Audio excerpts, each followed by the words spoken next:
তো আজকে যাচ্ছি আমি জীবনের প্রথম চাকরির পরীক্ষা দিতে। তো এতটা দূরে যে সিট পড়বে সত্যি আশা করিনি।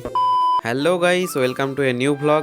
আজকে আমি এখন সকাল সকাল ব্রাশ করে নিচ্ছি, কারণ আমাকে এখন পরীক্ষা দিতে যেতে হবে। তো আজকে সকালে দেখছি কুয়াশা পড়েছে, আমি ভাবলাম আজকে হয়তো একটু রোদ হবে। তো গাইস, মুখ ধুয়ে চলে আসলাম। আমার মা এখন রান্না করছে, তাই আমি এখন একটু ছাদে চলে আসলাম। চারিদিকে শান্ত আবহাওয়া দেখে মনটা একটু ফ্রেশ হবে। তো আমার মায়ের রান্না কমপ্লিট হয়ে গিয়েছে, তাই আমি নিচে চলে আসলাম। আমার মা সকাল সকাল আমাকে মাছের ঝোল আর আলু সিদ্ধ ভাত রান্না করে দিয়েছে। খাওয়া দাওয়া করার পর মা বাবার আশীর্বাদ নিয়ে আমি এখন একাই চললাম পরীক্ষা দিতে। ছোট মোড়ে এসেই টোটোতে উঠলাম। এখন আমি বড় মোড়ে যাচ্ছি। বড় মোড়ে এসেই আমি বাস পেয়ে গিয়েছিলাম, তার জন্য আমি বাসে উঠে পড়লাম। দেখো আজকে বাসে কিন্তু ভালোই ভিড় রয়েছে। তো প্রথমেই আমি সিট পাইনি, নন্দনপুরের কাছে এসে আমি সিট পেলাম। আজকে আমি যাচ্ছি WBSSC গ্রুপ সি এর পরীক্ষা দিতে। এটাই আমার জীবনের প্রথম চাকরির পরীক্ষা। তো আমার সিট পড়েছে শিকারপুরে। এত দূরে সিট পড়বে সত্যি আমি আশা করিনি। আমি ভাবলাম হয়তো টেহট্টের আশেপাশে পড়বে। তো আমি 8টার সময় বাড়ি থেকে বেরিয়েছিলাম, আর 9টার সময় করিমপুর বাস স্ট্যান্ডে পৌঁছে গিয়েছি। এরপরে শিকারপুর যাওয়ার জন্য আমি একটা অটো ধরলাম। যদি জামশেরপুরে পড়তো তাহলে ভালোই হতো, তাহলে একটু তাড়াতাড়ি পৌঁছে যেতাম। শিকারপুরটা সত্যিই অনেকটা দূরে।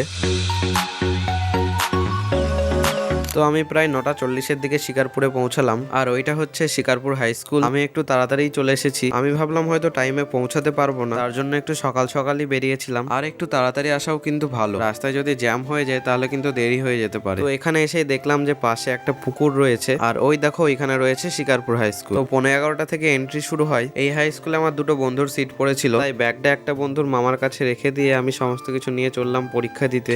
2000 years later. তো গাইস, পরীক্ষা দিয়ে চলে আসলাম। পরীক্ষা হলো একরকম, তো দেখা যাক কি হয়। আমরা এখন করিমপুর বাস স্ট্যান্ডে যাচ্ছি। চলে আসলাম করিমপুর বাস স্ট্যান্ডে। আমরা এখন বাসে উঠে পড়েছি। সৌমিক সিট নাম্বার দেখছে। যাই হোক, আমরা উইন্ডো সিটই পেয়েছিলাম। একটুখানি পরেই বাসটা ছেড়ে দিল। তো প্রায় আবার 1 ঘন্টা পরে আমি তেহট্টে চলে আসলাম। আমি এখন বাড়ি পৌঁছে গিয়েছি। তো আজকের ভিডিওটা এখানেই শেষ করছি। বাই।